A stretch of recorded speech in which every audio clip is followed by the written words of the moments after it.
ang manok ni San Pedro, nga ugis ang balahibo. Ang manok ni San Pedro, pustahi kay sigurado.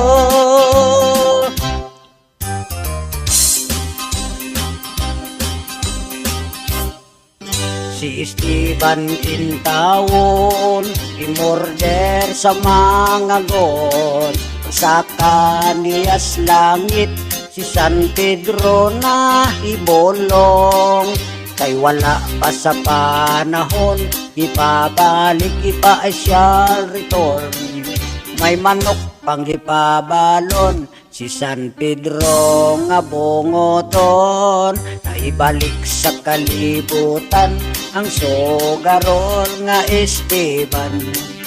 May dalang nga iniktan, nga ugis kahibulungan. Dito sa Bulangan, si ugis ikaintapan. Gibuno, giwan by one, mga kontraway dag-anan. Ang manok ni San Pedro, nga ugis ang balahibo.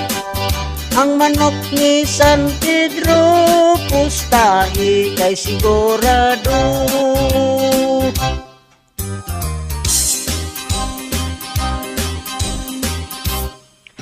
Ang kabus nga Esteban, ni kalit kaadunahan. Manok gialimahan sa salapi daw minahan.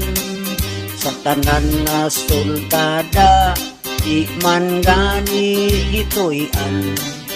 Ang manok ni San Pedro, nga nang hawod sa Bulangan. Si Don Miguel nga tikasan, gisurambaw si Esteban. Si ugis iyang iniktan, gikawat giilisan. Si ugis nga nakamatngon, gidapig lang gihapon.